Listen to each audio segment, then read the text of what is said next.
Suite à l'une des pires tempêtes de l'histoire récente du Proche-Orient, le Père Noël va devoir s'équiper d'un traîneau qui flotte afin de rendre visite à certaines parties de Gaza cette année.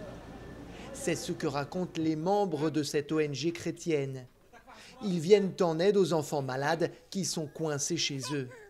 Leur hôte en carton est pleine de quoi requinquer petits et grands. Les gens ici comme des prisonniers à cause du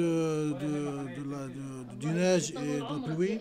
Donc on est venu pour les consulter. Comme Pape Noël qui distribue les chocolats. Donc on a distribué les médicaments pour des gens qui sont malades.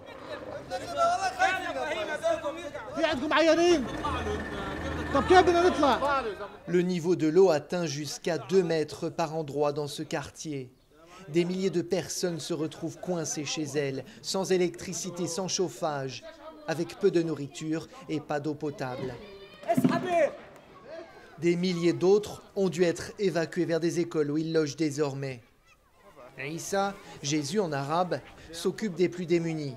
Il fait partie de la petite communauté des catholiques de Gaza. Il nous dit que les relations sont bonnes entre eux et les islamistes qui sont au pouvoir. Pourtant, lorsque nous retrouvons Issa chez des amis chrétiens, certains sujets de conversation sont sensibles, voire tabous. Lorsque nos hôtes nous servent du vin, nous les interpellons sur le sujet de l'alcool à Gaza. Le père de famille qui ne veut pas être filmé intervient alors pour mettre fin à l'échange. في انتماء مسيحي بس هذا الانبيد موجود انه مش عند كل الناس مش موجود عند كل الناس هذا الانبيد شغل يعني عادي شغل ايد مش شغل شريه بنجيبه معانا ممنوع بلاش يجاوب عن شغله الانبيد هذه. À l'école de la Sainte Famille que l'Église catholique dirige dans l'enclave palestinienne, le professeur d'histoire profite de la récréation pour nous parler du sort de la communauté des chrétiens de Gaza dont il fait partie. Il accuse Israël.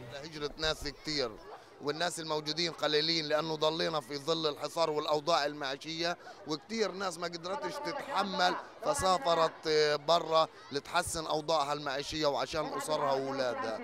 Hors caméra, quelques chrétiens évoquent des tensions entre eux et certaines des factions les plus radicales qui opèrent sur le territoire. Tout comme les membres de sa congrégation, le père Georges préfère ne pas s'étendre sur le sujet. Il veut laisser parler la musique du concert de Noël qui résonne dans son église et réunit chrétiens et musulmans.